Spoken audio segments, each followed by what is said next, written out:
Сәлем достар, бүгін мен сіздермен бірге тағы да орынбасар Маулида. Бүгін мен сіздермен қатпарлы самсаның екінші түрін ұсынамын. Ол үшін бізге бір кесе су, бір қасық тұз, кішкентай қасықпен және де 700 грамм ұн. Барлығын ыдысымызға салып, жақсылап жұмсақ қамыр илейміз.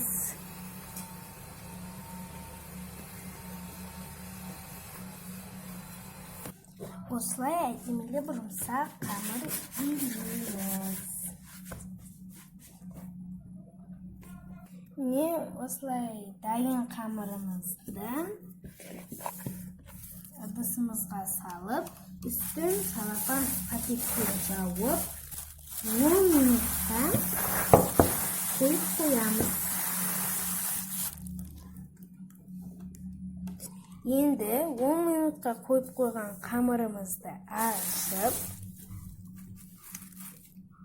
екіге бөлеміз.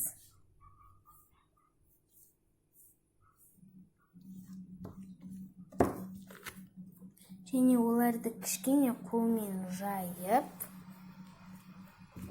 қайтадан 15 минутқа салып қоямыз. Және үстеріне кішкене сұйық май себеміз. Бұл қамырымыз дайын болғанша ішіне қосатын қоспаны дайындаймыз. Қайнатылған картошкамызға бір қасық тұзды саламыз. Оның үстіне қара бұршымызды себеміз.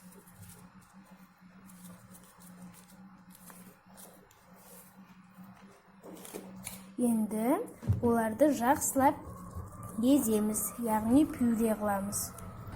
Екі қоспамызбен осылай езіп болған соң, үстіне өсімдік майын саламыз. Және тағы да еземіз.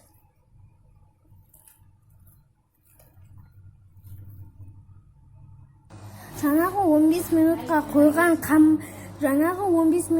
қойған қамырымызды алып, маймен осылай жайып жібереміз. Сосын мұны алып, екіншісінің үстіне тағы да 10 минутқа қойып қоямыз. Егер сіздер қоспасын көп қылып жасасаңыздар, ондай болса 2-ден де көп шығуы мүмкін. Осылай араларын майлап,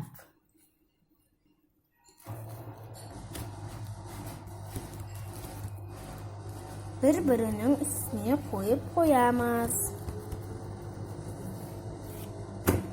Тағы да 10 минут күтеміз. Жаңағы 15 минутқа қойған қамырымызды алып,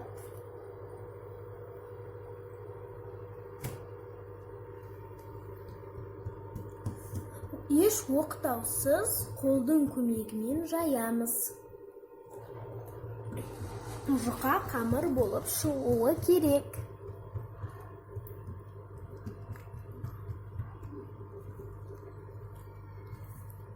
Осылай созып жібереміз.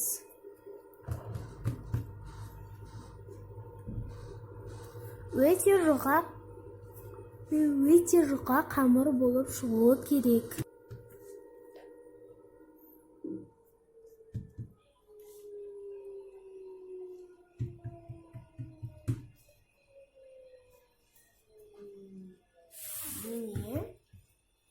Менде осындай қамыр пайда болды.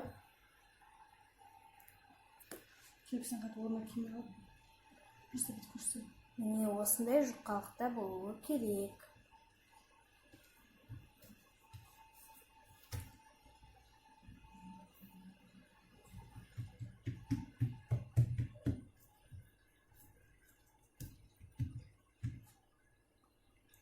Енді бір қабатын осылай қайырып аламыз, бір бүктейміз және үстіне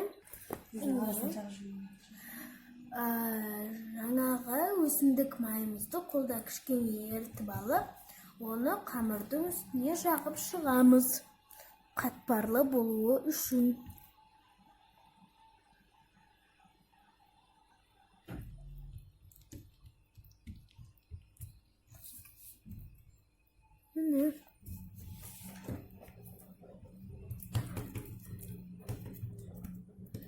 Қамырдың барлық шетіне жағып шығамыз.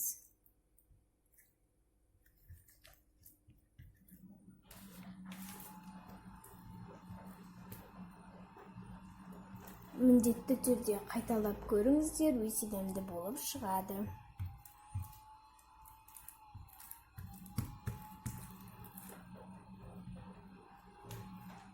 Осылай майды барлық қамырға жағып шығамыз.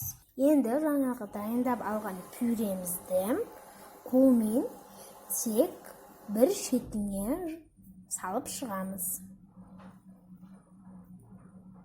Өздеріңіздің қалауларыңызша ірімшік, фарш салсаңыздар болады.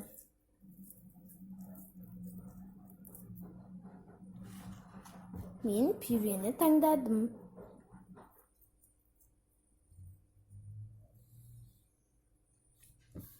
Және де осылай домалақтап салып болғаннан кейін осылай айналдырамыз. Міне.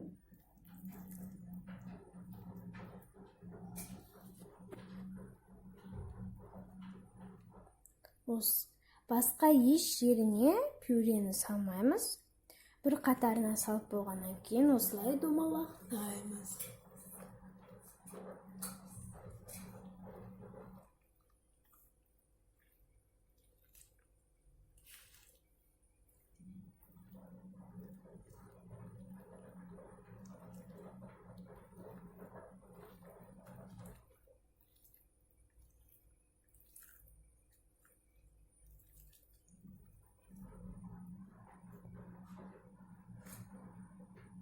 Алдын ала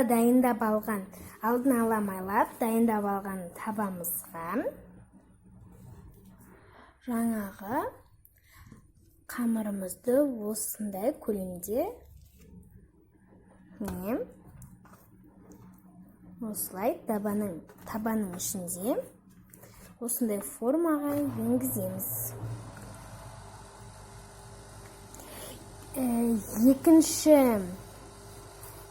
Екінші қамырымызды да дәл солай жайып,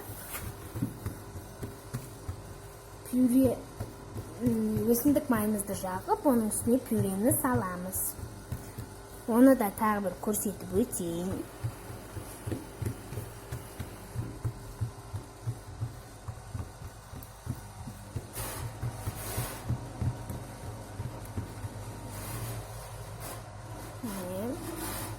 Созып жатырмын.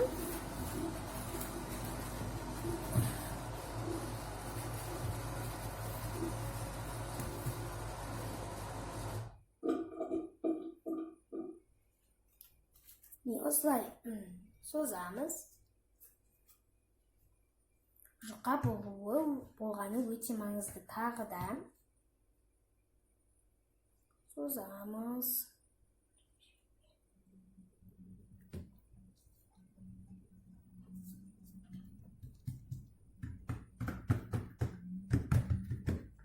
Енді үстіне өсімдік майын жағып шығамыз.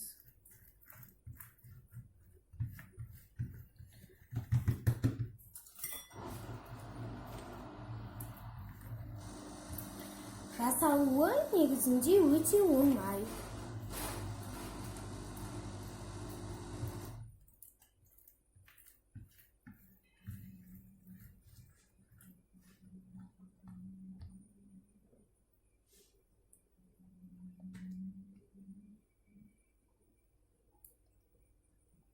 Тағы да бір қабатын қайырып,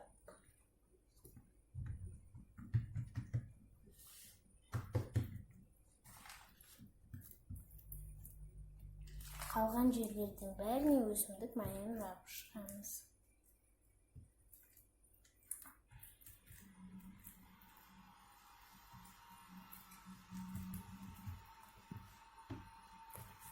Енді тағы да бір шетіне пюрені салып шығамыз.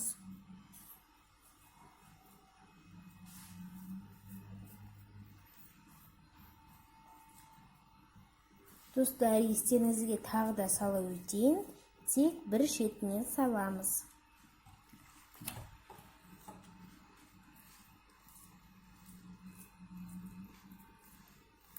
Менің каналыма жазылып, лайк басуды ұмытпаңыздар.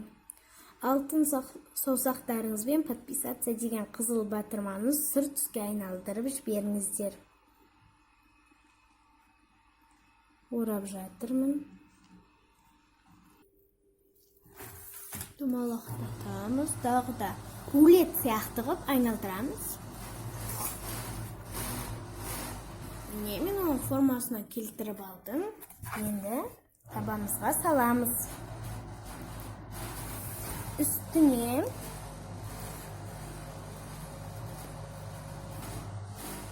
енді алдын ала дайындап алған жұмыртқаның ақ уызы мен сары уызын венчикпен араластырып, үстіне жағып шығамыз. Достар, барынша сары уызын көбірек жағуға тырысыңыздар, себебі сары уызы оны әдемі қылып тұрады. Енді үстіне мак себеміз. Егер сіздерде кунжут болса, кунжутты де сеуіп жіберсеңіздер болады. Барлықтары өздеріңіздің қалауларыңызша. Міне, алдын ала қыздырып қойған пешімізге 230 градуста жарты сағатқа қоямыз. 3, 2, 1. Міне, біздің жаңа самсамыз дайын болды. Қазір ғана духовкадан шықты. Әлі ыстық. Қазір мен сіздерге оның қалай жұмсақ қатпарлы болғанын көрсетемін. Міне. Қазір менде ыстық болып тұр. Арасы қандай болғанын пышақпен кесіп көрсететін болған. Міне, қазір кесіп көрсететін болған.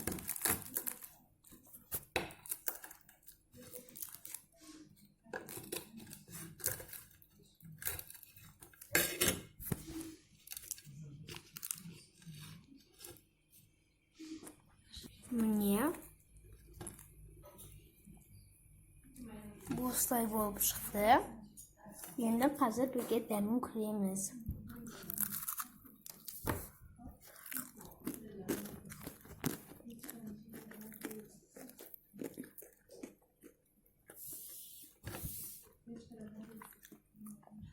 Өте дәмді.